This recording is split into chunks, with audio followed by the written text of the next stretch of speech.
Welcome learners to my YouTube channel the Science Whisperer. तो पिछले video में हम लोगों ने जाना था प्लाज्मा मेम्ब्रेन के बारे में। आज का हमारा टॉपिक है सेल वॉल।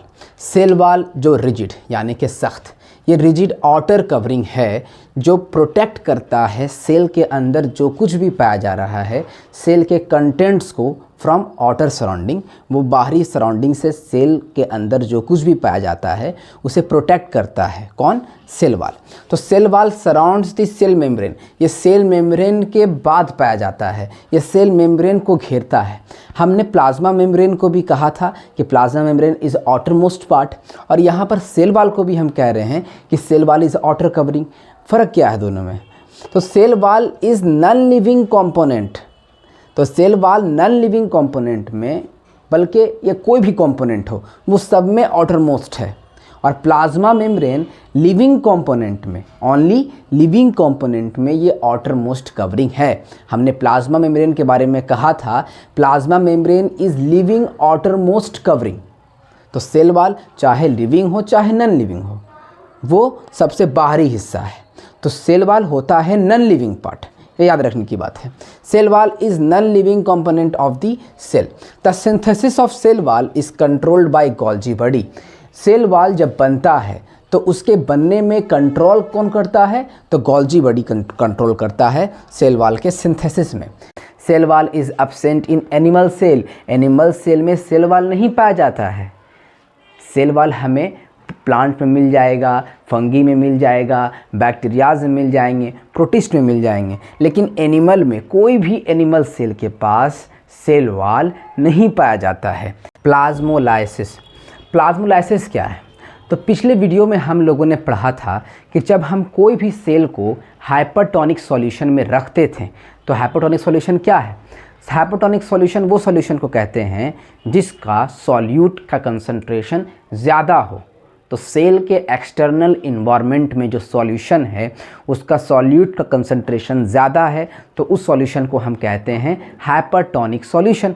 तो सॉल्यूट का कंसंट्रेशन ज़्यादा है मतलब कि वाटर का कंसंट्रेशन कम है, और सेल के अंदर वाटर का कंसंट्रेशन क्या है? ज़्यादा है। तो वाटर मूव करेगा सेल के अंदर से सेल के बाहर, मतलब कि सेल वाटर को लॉस करेगा। तो जब हम कोई भी सेल को हाइपरटोनिक सॉल्यूशन में रखते हैं तब वह श्रिंक कर जाता है, वो वाटर लॉस करता है, वो सिकुड़ जाता है, और इस फिनोमेना को हम कहते हैं plasmolysis. The process of shrinkage of the contents of the cell away from the cell wall. वो सेल वॉल से क्या? सेल वॉल से दूर भागेगा।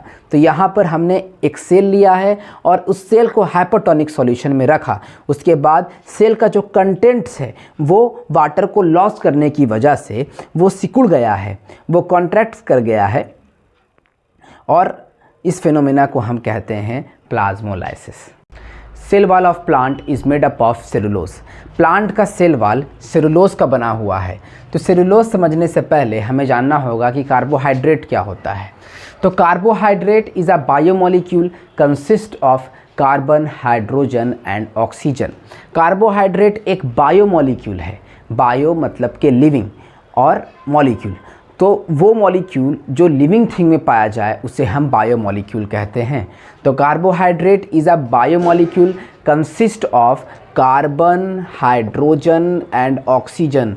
तो वो बायोमॉलिक्यूल जिसमें कार्बन, हाइड्रोजन और ऑक्सीजन हो उसे हम कहते हैं कार्बोहाइड्रेट। तो कार्बोहाइड्रेट तीन तरह के होते हैं, एक मोनोसैकेराइड्स, डाइसैकेराइड्स और polysaccharides. Monosaccharides is the simplest form of carbohydrates.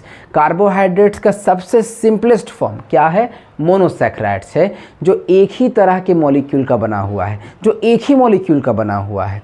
तो मोनोसैकेराइड्स जैसे कि ग्लूकोज, फ्रक्टोज और ग्लैक्टोज, तो ये सब एक ही मॉलिक्यूल के बने हुए हैं। डाइसैकेराइड्स, तो डाई का मतलब होता है दो और मोनो का मतलब होता है एक। तो डाई का मतलब दो, तो वो कार्बोहाइड्रेट्स जो दो तरह के मॉलिक्यूल के बने हुए हों उसे हम डाइसैकेराइड्स कहते हैं। जैसे कि सुक्रोज, तो सुक्रोज बना हुआ है ग्लूकोज और फ्रक्टोज के कम्बिनेशन से।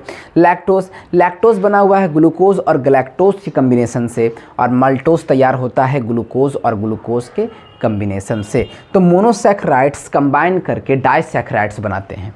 पॉलीसैकेराइड्स, पॉली का मतलब होता है मेनी, बहुत सारा। पॉली का मतलब होता है मेनी, बहुत सारा।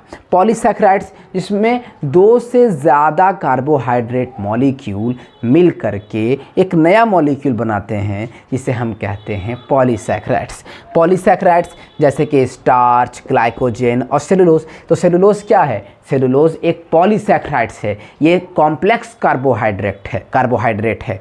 तो the molecules of cellulose consist of long chains of about 3000 to 6000 glucose units. तो 3000 से 6000 ग्लूकोज के कम्बिनेशन से 3000 से 6000 ग्लूकोज की कम्बिनेशन से सेलुलोज तैयार होता है, और ये सेलुलोज बनाते हैं सेल वॉल को। Cell wall of fungi is made up of chitin. Fungi का सेल वॉल बना हुआ होता है काइटिन का। फंक्शन ऑफ सेल वॉल, तो सेल वॉल का फंक्शन क्या है? तो सेल वॉल प्रोवाइड करता है स्ट्रक्चरल स्ट्रेंथ और रिजिडिटी। ये सेल में स्ट्रक्चरल स्ट्रेंथ देता है, मतलब कि मजबूती देता है और कठोरपन देता है। कौन देता है? तो सेल वॉल देता है। It protects the cell from external injury. तो बाहरी जो इंजरी जो सेल तक पहुंच सकता है, तो उसे प्रोटेक्ट करता है। प्रोटेक्ट करने का काम करता है cell wall. Cell wall regulate the movement of substance in and out of the cell. तो सेल वॉल रेगुलेशन करता है मूवमेंट ऑफ सब्सटेंस का, कि कौन सब्सटेंस अंदर आ सकता है, कौन सब्सटेंस बाहर जा सकता है। It prevent this cell from bursting. ये सेल को फटने से बचाता है। हमने पढ़ा था कि जब हम कोई भी सेल को हाइपोटोनिक सॉल्यूशन में रखते हैं, तब वो वाटर को गेन करता है। तब वो जब वाटर को गेन करेगा तो उसके फटने का डर है, लेकिन सेल वॉल बस्टिंग से, सेल को फटने से बचाता है। मिडिल लैमेला क्या है? तो middle lamella works as a cementing layer between the 2 plant cells. 2 plant cell के बीच में पाया जाता है मिडिल लैमेला। ये 2 प्लांट सेल को जोड़ने का काम करता है। It is made up of calcium and magnesium pectate. ये कैल्शियम और मैग्नीशियम पेक्टेट का बना हुआ है। प्लाज्मोडेस्माटा, तो plasmodesmata is a microscopic channel. Microscopic मतलब कि बहुत ही छोटा। तो ये बहुत ही छोटा रास्ता है जो 2 सेल के बीच में शेयरिंग का काम करता है, जैसे कि न्यूट्रिएंट्स और इंफॉर्मेशन का शेयरिंग जब 2 सेल में होता है, तब वह प्लाज्मोडेस्माटा के ज़रिए होता है।